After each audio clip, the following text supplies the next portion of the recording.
그 설교를 들었고 많이 읽었고 또 모두가 좋아하는 그러한 성경의 구절인 걸 믿습니다. 여기에 주제는, 큰 제목은 진리입니다. 그런데 그 진리가 우리를 자유케 하겠다는 것입니다. 요즘 젊은 세대들은 Z세대, X세대, Z세대를 지나서 MZ세대라고 그러는데 MZ세대의 특징이 뭐냐면 단순합니다. 복잡하게 생각하지 않습니다. 긴 것을 좋아하지 않습니다. 모든 것을 짧게 생각합니다. 단어 자체도 자릅니다. 그래서 그 단어를 자기들끼리 하는데 기성세대는 그 말이 무슨 뜻인지를 모릅니다. 알고 모르고의 그 차이를 우리는 세대 차이라고 합니다. 여러분, 여기서 자유는 그냥 외부적인 구속이나 무엇에 얽매이지 아니하고 자기 마음대로 할 수 있는 상태라고 국어사전에 등재하고 있습니다. 그러나 자기 마음대로 아무렇게나 할 수 있는 그런 상태가 자유는 아닙니다. 자유에는 분명히 권리가 있지만 책임이 뒤따르게 되어 있습니다. 예수님 당시 유대인들은 그 놓여 있는 처지가 오늘 우리나라 처지와 비슷했을 거라고 생각합니다. 그들은 역사를 통해서 끊임없이 그들의 자유를 위협받는 주변의 강대국들의 그러한 위협을 받으며 그들에게 끊임없이 침략을 당해왔습니다. 지정학적 이치가 그렇습니다. 책에 들어서 지정학이라는 책들이 많이 나오고 있고 지정학이라는 용어들이 많이 사용됩니다. 지정학이라는 것은 내가 서 있는 위치, 그 땅에 붙어 있는 위치를 이야기하는 것입니다. 왜 지정학적 위치가 그렇게 중요한가? 지정학적 이치로 봐서도 이스라엘과 대한민국은 비슷합니다. 세계의 패권은 언제나 씨파워와 랜드파워로 대립되어 있습니다. 씨파워는 바다를 중심으로 세력을 확장하는 그러한 나라를 씨파워 국가, 씨파워 시티 이렇게 얘기하고 땅덩어리를 중심으로 세력을 키워가는 나라들을 랜드파워 그럽니다. 전에 랜드파워는 구소련이었습니다. 구소련이 붕괴되고 그 랜드파워가 중국으로 넘어왔습니다. 씨파워의 대표적인 것은 옛날 영국에서 미국으로 건너왔습니다. 미국이 현재 씨파워 대표 주자입니다. 바다를 향해서 그래서 미국은 육군보다는 해군이 더 강합니다. 그래서 그 바다를 통해서 세상을 지배하고자 하는 것이 지정학적 이치인데 미국은 홀로 떨어져 있는 저쪽 한쪽 귀퉁이에 있기 때문에 랜드파워와 맞서려면 땅을 딛고 일어서야 됩니다. 그 땅을 딛고 일어서는데 가장 좋은 지정학적 이치가 정말 우리나라입니다. 그래서 우리나라는 저희들이 좋아서 이뻐서 그렇게 사랑하는 것이 아니라 그 지정학적 이치상 랜드파워와 대적하려면 어쩔 수 없는 상황 속에서 대한민국을 놓쳐서는 안 됩니다.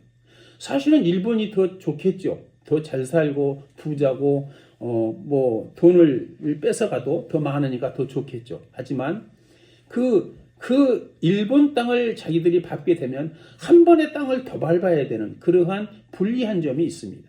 대한민국은 밟았다면 바로 랜드파워 대륙으로 진입할 수 있기 때문에 지정학적으로 너무나도 중요한 그러한 위치를 차지하고 있습니다. 하나님은 정말 대단하십니다.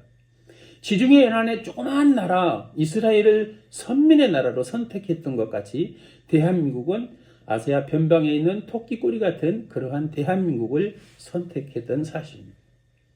이집트는 바벨론, 페르시아, 마케도니아, 시리아 그리고 본문이 기록될 당시 로마의 정치적 지배를 받아왔습니다. 많은 나라들로부터 그렇게 지배를 받아왔지만 그러나 어떠한 경우에도 여호와 하나님을 예배하는 종교적 자유만은 잃지 않고 지금까지 지켜왔습니다. 그리고 지배자들은 대개 유대인들에게 종교적 자유를 허용하면서 더 큰 정치적 실리를 얻고자 했습니다. 로마가 세계에서 해가 지지 않는 나라로 그렇게 커갔던 이유는 그 나라의 종교적 자유를 허용했기 때문에 그렇습니다. 그래. 너희들이 섬기는 그 선을 너희들이 섬겨라. 그러면서 우리에게는 세금만 바치면 돼.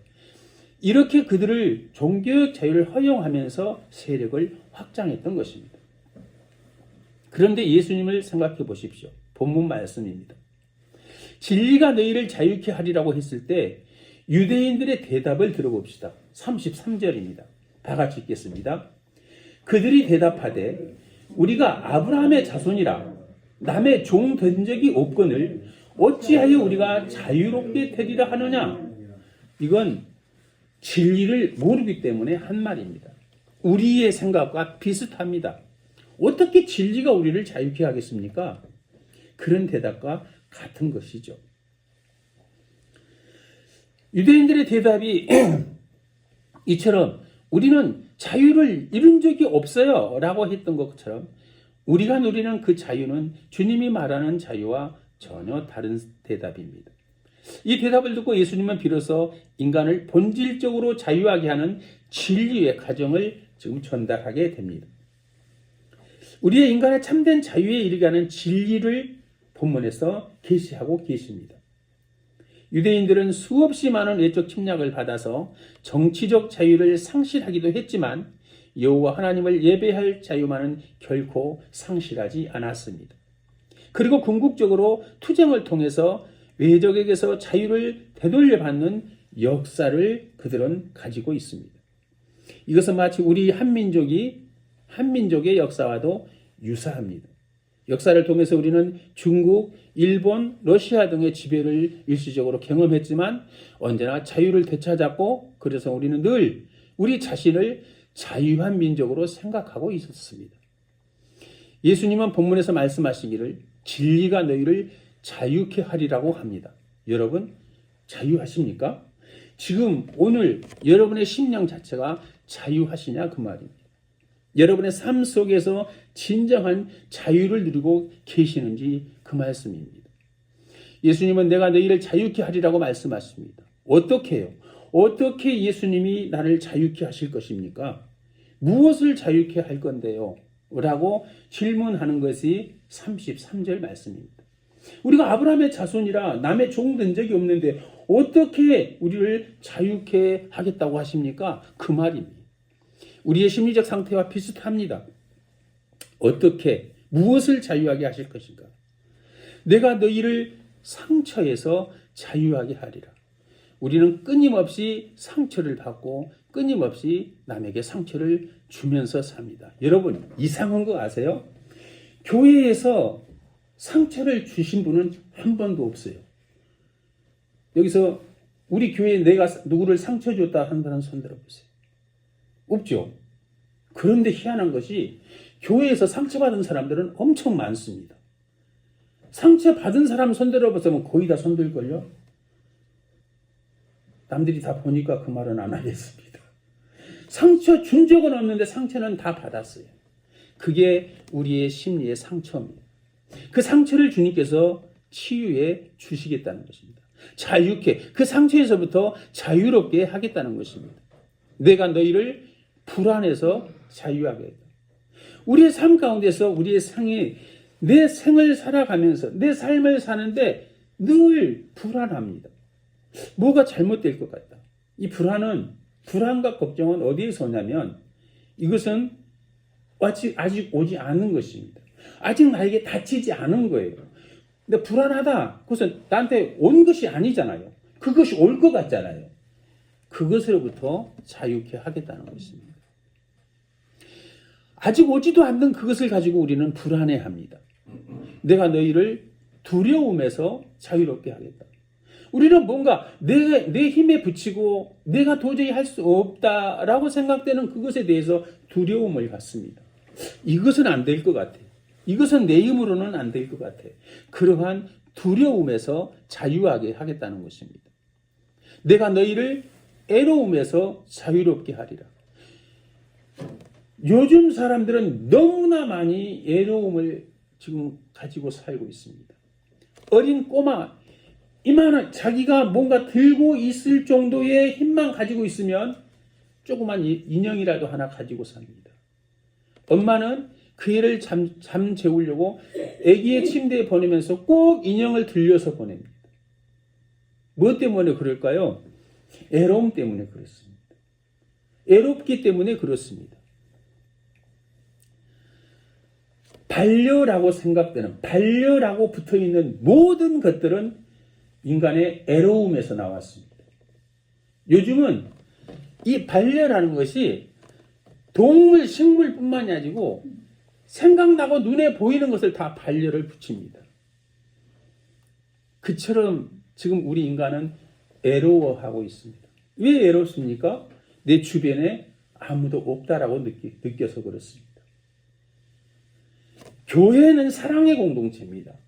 교회에 와서 하나님의 말씀 가운데서 하나님의 말씀을 먹고 하나님의 말씀을 나누는 이 교회에서 애로움을 느낀다는 것은 그건 말이 안 되는 거예요. 말이 안 되는 거예요. 책임은 누구한테 있냐? 저한테 있습니다. 저한테 있습니다. 교회 안에서는 애로움을 느껴서는 안 됩니다. 사랑의 공동체입니다. 교회는 사랑의 공동체, 밥상 공동체입니다. 나누고 베풀고 안아주고 보듬어주고 거기에서 그런 애로움에서 우리를 자유케 하겠다는 것입니다. 내가 너희의 슬픔에서 자유케 하리라. 우리는 늘 애로움의 뒤쪽에는 슬픔이 따라다닙니다. 그 슬픔, 그것에서 우리를 자유케 하겠다는 것입니다. 하나님은 그러한 절망에서 우리를 자유케 하시고 하나님은 그러한 것들을 마음속에 품고 사는 그들이 가지고 있는 그 질병 속에서도 우리를 자유케 하겠다고 그렇게 말씀하고 있습니다. 우리의 심령의 상처를 받고 우리의 심령이 늘 불안해하고 외로워하고 두려워하고 슬픔에 젖어 있다면 그 영혼은 반드시 병에 걸리게 되어 있습니다. 그래서 그 질병에서 우리를 자유케 하시겠다고 그렇게 말씀하고 있습니다. 이 모든 것을 하나님께서 치유하여 주실 것입니다. 교회 안에서 어떠한 새 각시, 새 신부, 젊은 신부, 젊은 각시가 애를 유산을 했어요.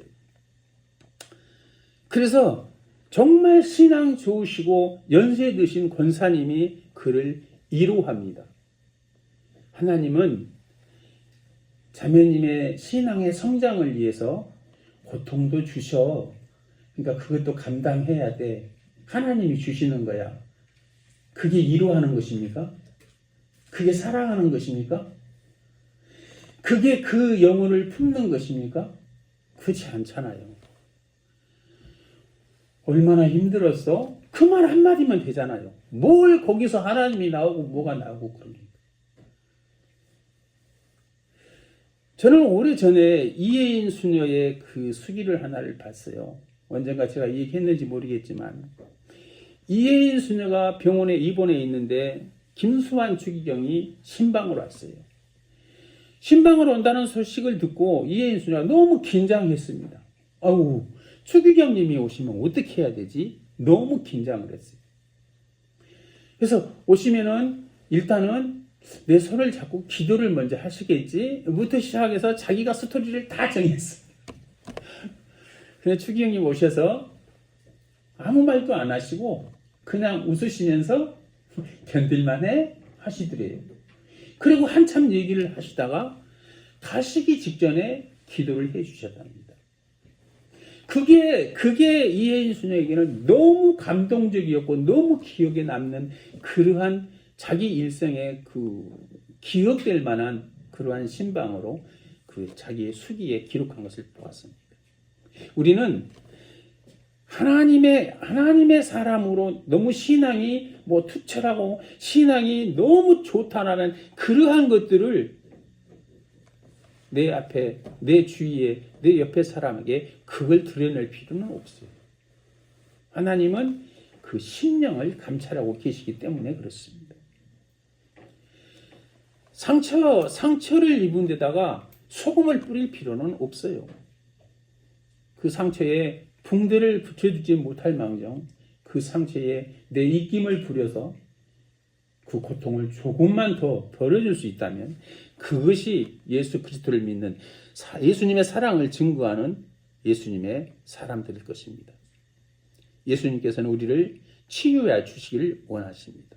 상처를 치유하시고 상처를 꼬매시는 분은 오직 예수님이십니다. 여러분이 그 상처를 꼬매려고 하지 마십시오. 그 예수님이 어떻게 우리를 치유하실까요?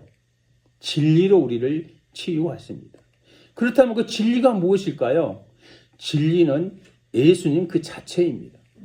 로고스이신 하나님이시고 하나님이신 예수님이 그 진리이십니다. 예수님은 특별히 자기 자신이 하신 말씀, 다시 오겠다고 하신 그 말씀, 성경 66권이 진리라고 말씀하고 계십니다. 은혜의 복음의 진리라고 말씀하고 계시는 이 예수님은 오늘 우리를 치유하시기를 원하십니다. 부산에 가면 유명한 절이 하나 있습니다. 범어사라는 절이 있어요. 가보셨어요? 부산 관광의 그 10대 관광지에 소속되어 있는 그 관광지 중에 하나가 범어사예요. 저는 부산에서 좀 살았기 때문에 범어사에도 가본 적이 있습니다. 그 범어사에 이명식 스님이 초등학교를 마치고 절에 들어갔습니다. 부산대학에서 불교의 교리를 가르치는 총망받는 법사였습니다. 그러던 어느 날 법당 앞에서 탑돌이라고 그러죠. 탑을 계속 돌면서 두 여대생들의 대화를 들었습니다. 그 여대생들의 대화 속에 이 범어사의 이명식 스님은 충격을 받았습니다. 그 학생들의 얘기입니다. 내가 친구가 가자고 그래서 교회에 갔는데 목사님이 불교는 아무리 수행하고 고행을 해도 죽음의 문제를 해결할 수가 없대. 그런데 불교는 일종의 허무주의이고 철학 사상이래. 구원도 없고 영생도 없으니까 종교가 아니라고 하더라고. 그 말을 이명숙 스님이 들었습니다. 그리고 그 말이 이명숙 스님의 가슴에 박혀버렸습니다. 그래서 이명숙 스님은 기독교를 공격하기 위해서 큰 스님의 허락을 받아서 성경을 읽기 시작했습니다.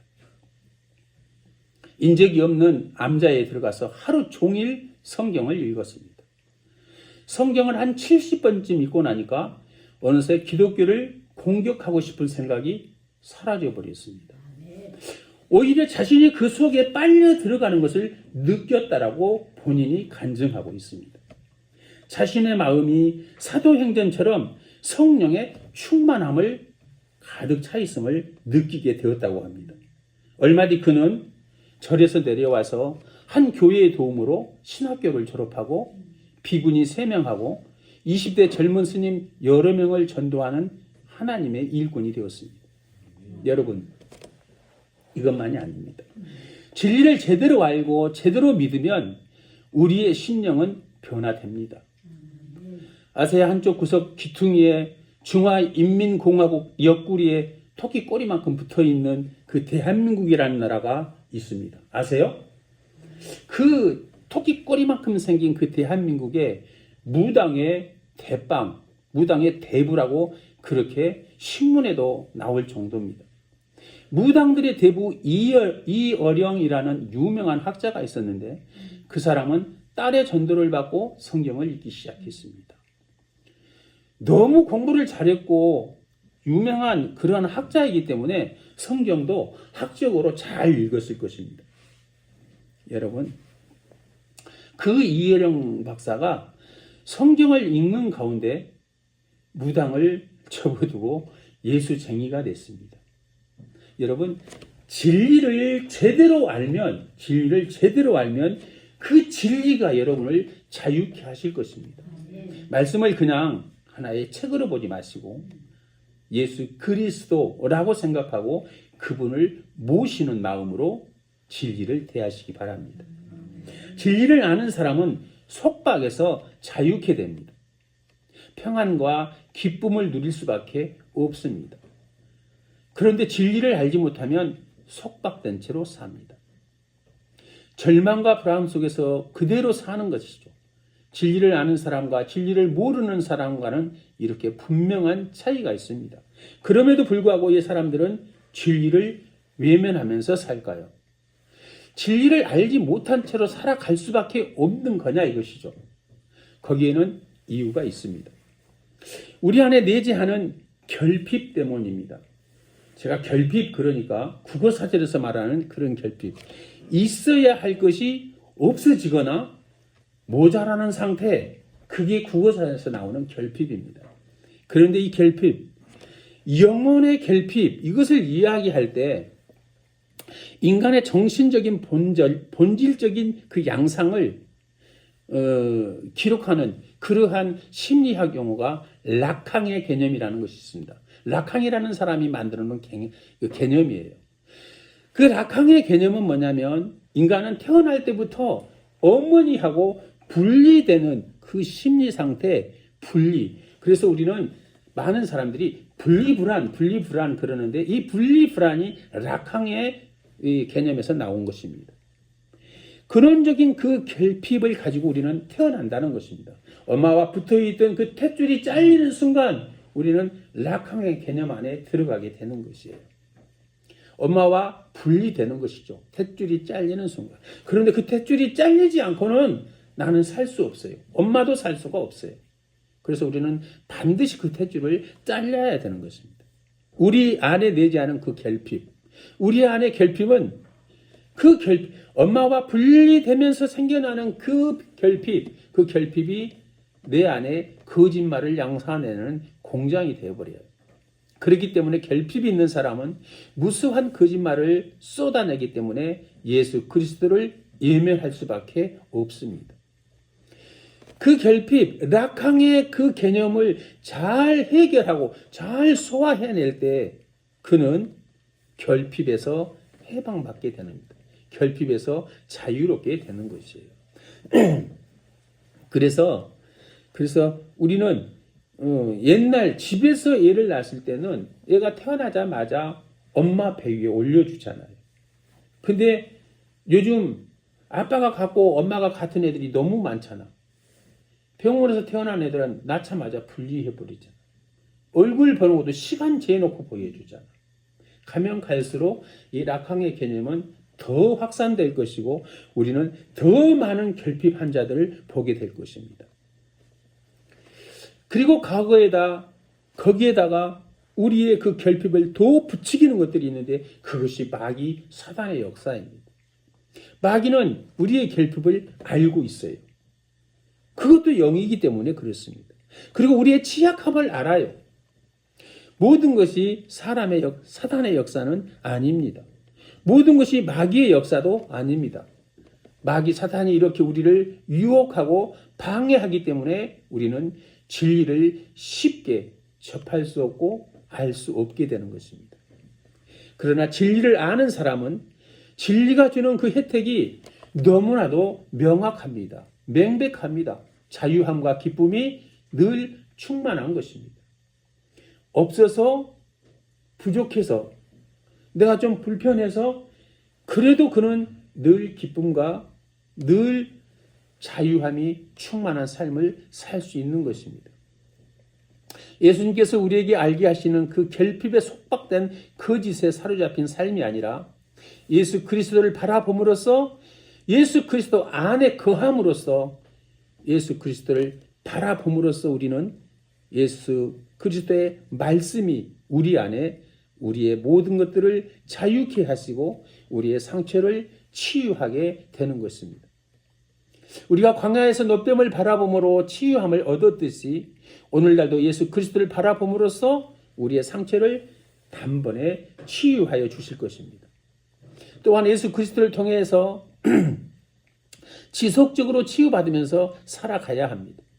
예수 그리스도의 그 결핍, 예수 그리스도께서 우리에게 주시는 그 자유함, 이것이 정말 우리의 라캉의 그 개념에 의해서 결핍에 의해서 쏟아내는 거짓말이 우리를 깊은 수렁으로 끌고 갑니다. 나의 이런 모습까지도 깊은 수렁으로 들어가는 그 모습을 바라보는 예수님은 어제도 나를 그렇게 보시고도 나를 사랑하셨고 오늘도 사랑하시고 과거에도 오늘도 내일도 영원토록 예수 그리스도는 나를 사랑하실 것입니다. 그 예수님은 어제나 오늘나 내일도 영원토록 우리를 사랑하시기 때문에 아무리 노력해도 절망할 수밖에 없을 때 우리는 주님을 바라보고 그 주님 안에서 늘 새로워지고 주님 안에서 치유받는 그러한 삶을 살 수 있는 것입니다. 우리의 삶이 늘 고달프고 늘 힘들고 늘 하던 것을 반복하는 그런 삶이라 하더라도 예수 그리스도를 바라봄으로써 우리는 치유함을 얻고 나음을 얻는 그러한 하나님의 사람, 선왕의 식구들 다 되시기를 주님의 이름으로 축원합니다. 기도하겠습니다. 하나님 감사합니다. 진리를 알지니 진리가 너희를 자유케 하리라고 말씀하셨습니다.